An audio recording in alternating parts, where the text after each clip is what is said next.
As of May 2026, Canada's unemployment rate just hit 9.6%. If you're a newcomer or a recent grad, that number actually is much worse for you. Youth unemployment is sitting at staggering 14.3%, and if you have zero Canadian work experience and you're sitting in your bedroom mass applying to corporate jobs using LinkedIn Easy Apply button, you're playing a rigged game, and I'm sorry to tell you already, you're going to lose. I'm going to tell you exactly why recruiters are not looking at your resume and how to fix it today. Welcome to the channel. Today we are breaking down the uncomfortable truth about Canadian corporate job market in 2026. I'm going to decode the Canadian experience myth, expose the ATS death trap, and give you the exact Trojan horse networking script to bypass the entire HR firewall entirely.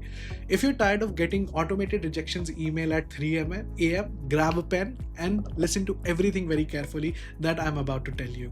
Let's start with the math. In the first 4 months of 2026 alone, Canada lost about 112,000 jobs. What does that mean for you? It means you're no longer competing against other newcomers alone. You're competing against laid off, highly experienced Canadian professionals who have local networks to help them with everything. When you submit an application online, a human being is not reading it directly.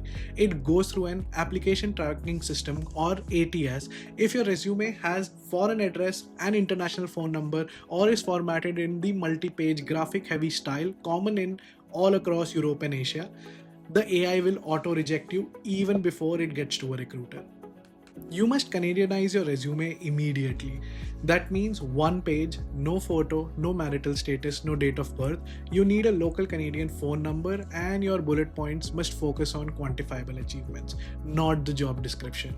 If you led a team, don't say responsible for team management, say managed a 5% team to increase Q3 revenue by 14%. The North American corporate culture runs on metrics, so learn to speak their language. It's going to take you way further than anything else. Now let's talk about the most frustrating phrase in this country. We're looking for someone with the Canadian experience only. Let me be honest with you, Canadian experience is rarely about technical skills. A financial model in Excel works exactly the same way in Toronto as it does in Mumbai or London or anywhere else in the world. While hiring managers say Canadian experience, it's often code for culture fit and communication.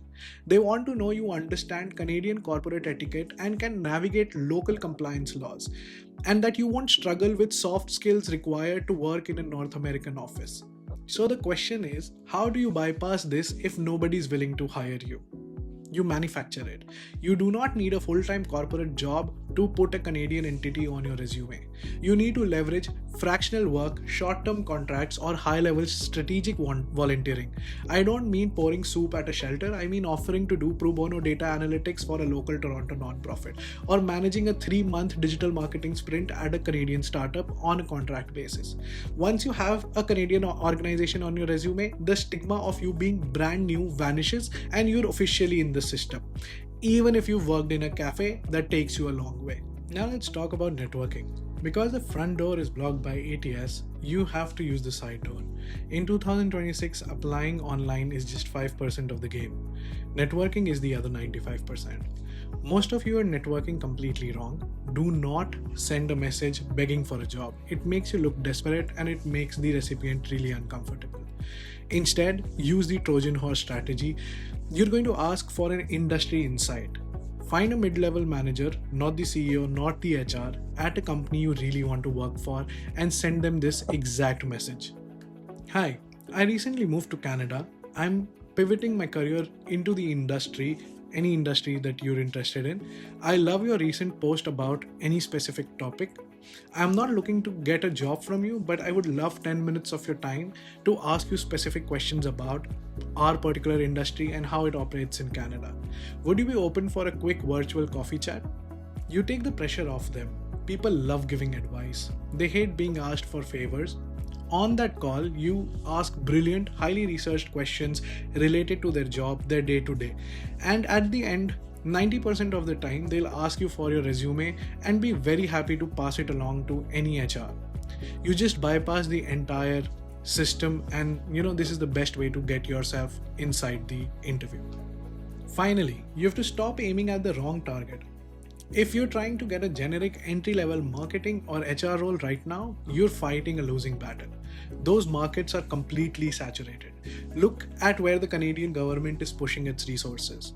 In early 2026, the government aggressively targeted express entry draws towards healthcare, transportation, logistics, and STEM. If your background is in general business administration, pivot your resume to highlight your supply chain coursework. If you're in IT, target healthcare tech companies instead of generic software startups. Follow the money and follow the demographic trends. A project manager applying for an ad agency in Toronto has 500 competitors. A project manager applying to a medical logistics firm in Calgary might only have 20. Position yourself as per the Canadian economy and see where it is bleeding.